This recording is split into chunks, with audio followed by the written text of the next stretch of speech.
Assalamualaikum warahmatullahi wabarakatuh. Nah, tambahkan dalam jalan sufi kita aspek ikhlas. Kalau ini di hampir semua sufi jadi keyword, jadi kunci. Ikhlas kalau menurut Kiai Soleh ada 3 jenisnya. Yang pertama ikhlasnya abidin, yang kedua ikhlasnya muhibbin, yang ketiga ikhlasnya arifin. Oke, saya tidak tahu, kadang-kadang teman-teman mungkin yang mendengarkan yang masih muda-muda ini merasa wacana-wacana seperti ini, ikhlas, warok, kemudian riyadhah, itu mungkin merasa ini kok rasanya masih jauh Pak dari hidup saya. Rasa semacam ini sebenarnya juga sejenis godaan, sejenis was-was, seolah-olah kita yang masih muda ini masih belum saatnya. Tapi kalau tidak kita mulai sekarang, di belakang nanti ya perjuangannya lebih berat.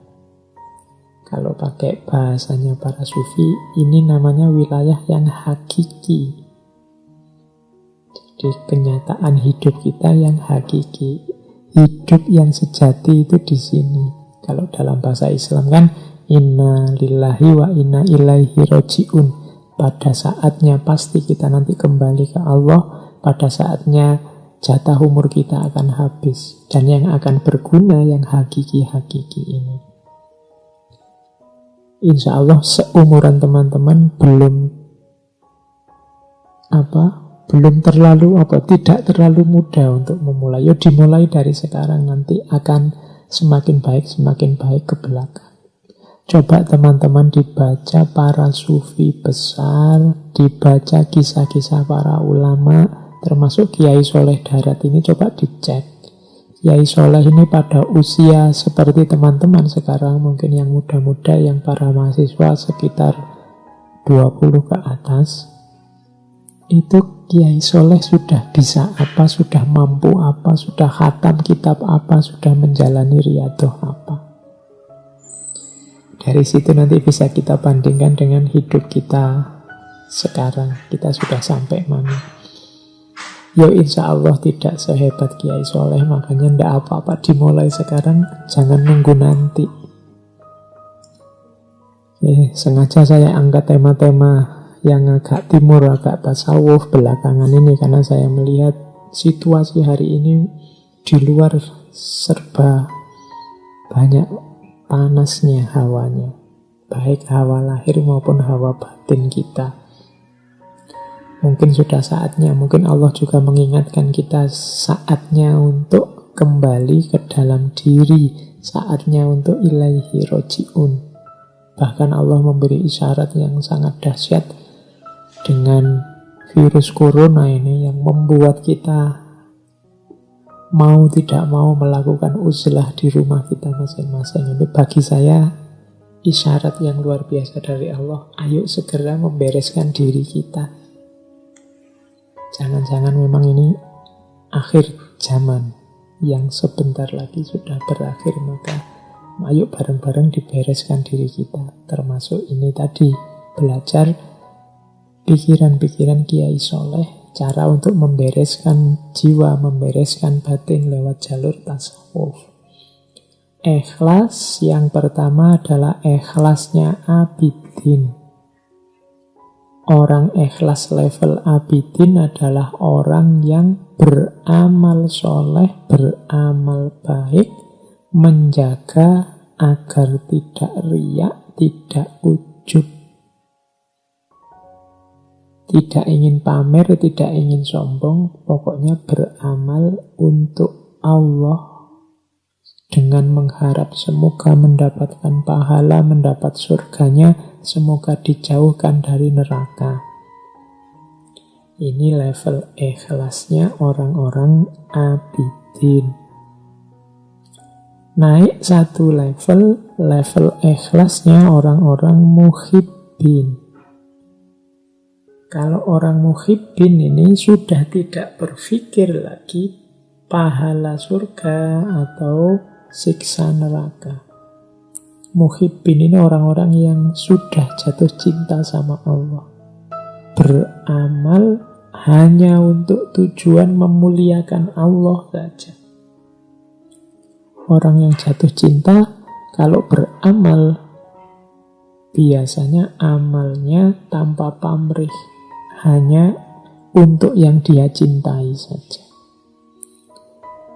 Kalau kita beribadah pada Allah karena kita cinta pada Allah, tidak menunggu pahala, tidak sekedar berlindung dari siksa, kita sudah ikhlas di level 2, level muhibbin. Ada ikhlas di level paling tinggi.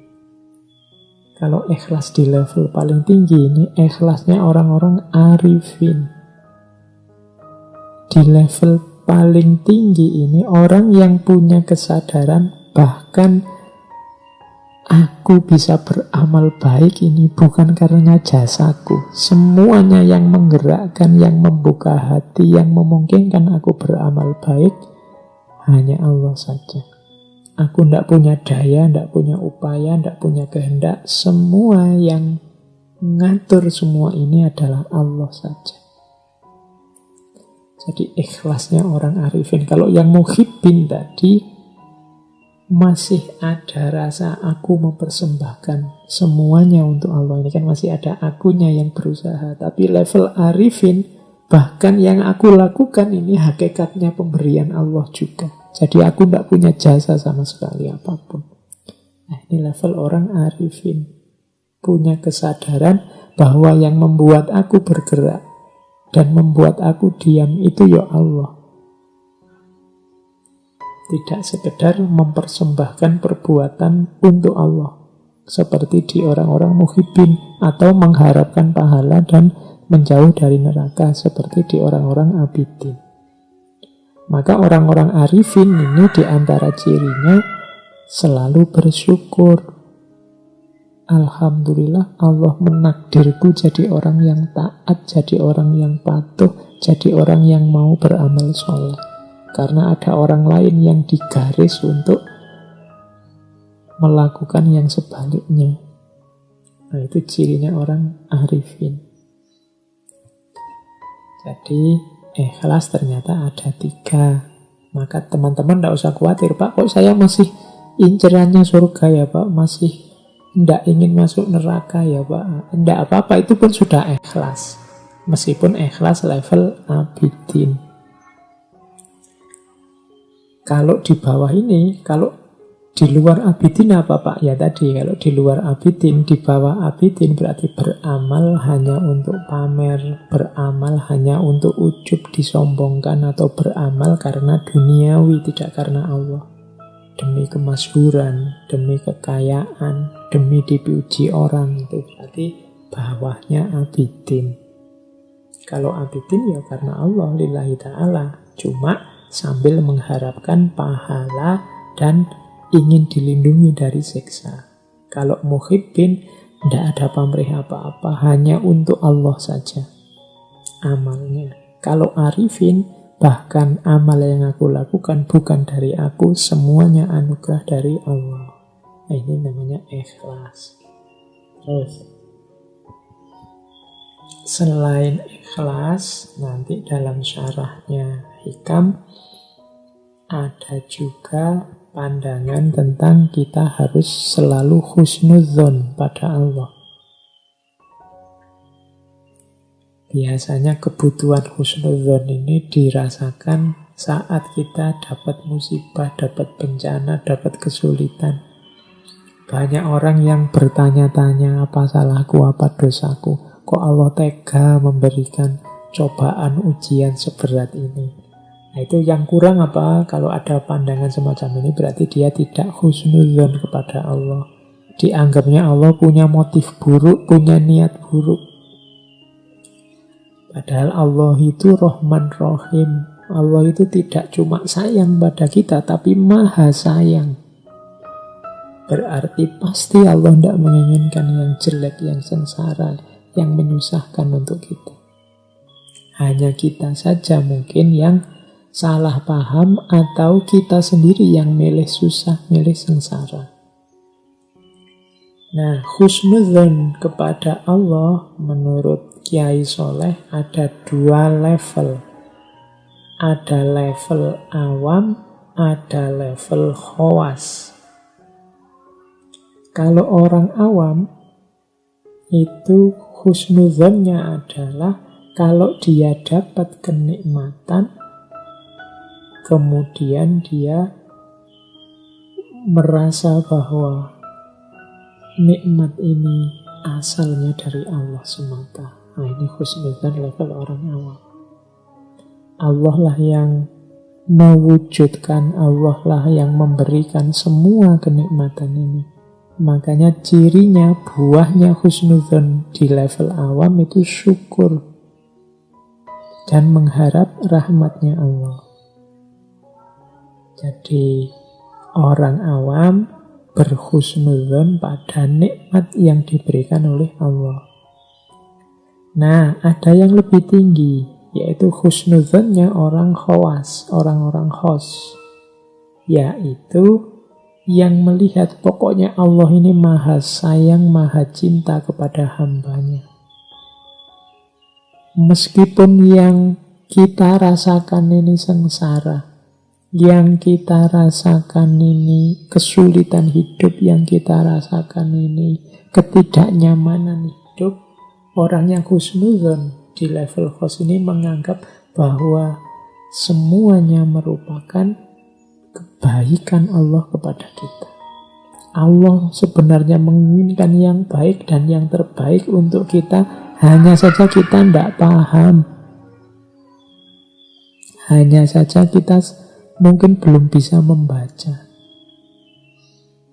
Ada corona, ada macam-macam bencana, ada pertikaian, perselisihan di banyak tempat. Tapi orang-orang yang husnudzon pada Allah, ini pasti skenario-nya Allah untuk tujuan yang baik, untuk hasil yang baik. Hanya saja kita manusianya belum paham. Insya Allah nanti buahnya baik. Nah, kalau yang level 2 ini orang khos. Kalau orang awam biasanya lebih mudah husnudzon pada yang wujudnya nikmat-nikmat. Tapi kalau orang khos, apapun wujudnya, apakah itu nikmat, apakah itu dirasakan menyusahkan, semuanya dianggap buahnya kasih sayang Allah yang pasti hasilnya nanti kebaikan. Kalau tadi yang orang awam melahirkan syukur nikmat, kalau yang husnudzonnya orang khos melahirkan rasa cinta, rasa percaya, rasa tawakal kepada Allah. Orang yang husnudzon itu enak, tidak mudah mengeluh, tidak mudah susah. Ada orang maki-maki dia, kalau dibaca husnudzon, itu orang ini ternyata perhatian padaku, ternyata dia juga sayang padaku, makanya dia sebut kesalahan-kesalahanku sehingga semoga besok aku bisa memperbaiki. Ini perspektif husnudzon. Kalau orang perspektifnya suudzon, bahkan orang ngomong baik sekalipun dicurigai. Wah, jangan-jangan orang ini muji-muji aku, tapi nanti di belakangku menjelek-jelekan aku, atau membuat aku terlena sehingga nanti dia bisa ngalahkan aku, atau sebenarnya dia iri sebenarnya, cuma itu basa-basi saja. Ini orang yang perspektif suudzon, biasanya lebih tidak tenang, lebih stres. Apalagi kalau suudzon pada Allah, suudzon pada manusia aja membuat kita galau luar biasa. Kalau kita suudzon pada Allah, lebih galau lagi, karena tidak mungkin kita bisa mengalahkan Allah. Maka Kiai Soleh memberi saran, jalan sufi kita dihiasi dengan keikhlasan, dihiasi dengan husnudzon kepada Allah, sambil tetap menjalankan riyadhah dan warok. Oke, untuk malam hari ini saya cukupkan sekian dulu. Mohon maaf kalau ada yang kurang berkenan, mungkin satu dua kekurangan apa, mohon dimaklumi. Kalau ada kekhilafan, kealpaan yang teman-teman ngerti benernya seperti apa, ya silahkan disampaikan. Kurang lebihnya mohon maaf. Wallahul muwaffiq, wallahu a'lam bissawab. Wassalamualaikum warahmatullahi wabarakatuh.